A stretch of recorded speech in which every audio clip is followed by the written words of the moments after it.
My grandmother, Alice Coltrane Turiyasangitananda, was a legendary pianist, composer, spiritual leader, and the wife of John Coltrane, the most venerated and influential tenor saxophonist in the history of jazz.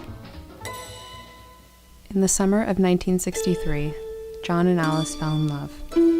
They were destined to be on the same sort of musical and spiritual quest and could share this path together. 4 years after they met, John died of liver cancer. John's death left Alice a widow with 4 children. Bereft of her soulmate, I recall my mother describing her suffering sleepless nights and severe weight loss. At her worst, she weighed only 95 pounds. She experienced hallucinations in which trees spoke, various beings existed on astral planes, and the sounds of a planetary ether spun through her brain, knocking her unconscious.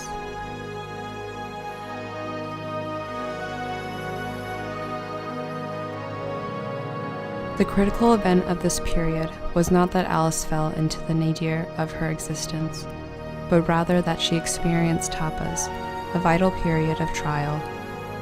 These tapas, a Sanskrit term used to describe her suffering, helped to prepare Alice for the spiritual ally she found in Swami Satchidananda, an Indian guru with whom Alice made her first trip to India. I know there are many people who don't believe in God. To them I say, God is not a human being or a particular entity sitting somewhere in some corner and pulling wires. It's the cosmic consciousness. It is the joy and peace and happiness in you. On her second trip to India, Alice had a revelation. She was instructed to abandon her secular life and become a spiritual leader in the Hindu tradition. She moved west, eventually opening the Shanti Anantam Ashram in Agora Hills, California. Music was the foundation of Alice's spiritual practice. In the beginning, her music seemed intended to further the musical and spiritual direction of her late husband. But after the loss of my Uncle John Jr., at the age of 17, my grandmother began exploring the use of her voice in her recordings.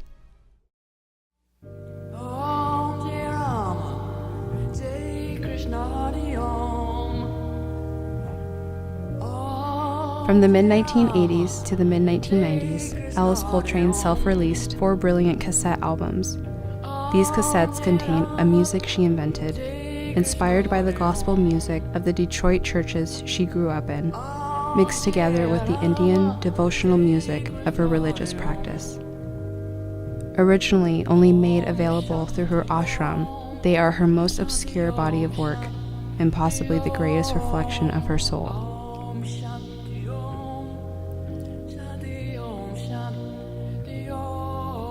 Like many wives of great men, it is inevitable that the legacy of Alice Coltrane would long be overshadowed by her husband. But the more one examines the genuinely phenomenal life, music, and spirit of Alice, the more destined it is that she will also someday receive her proper due.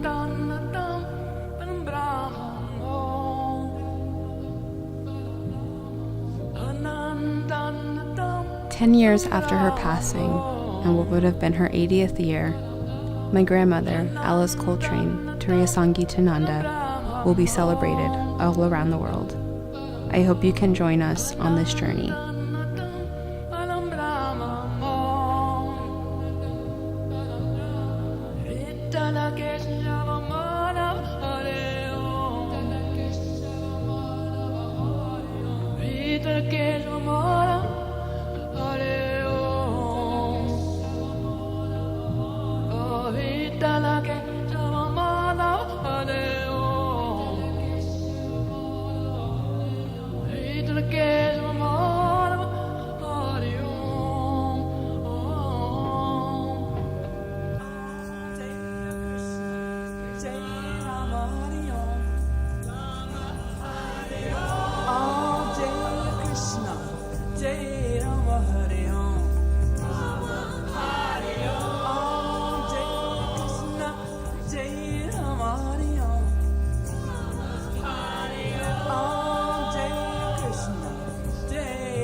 Jai Ram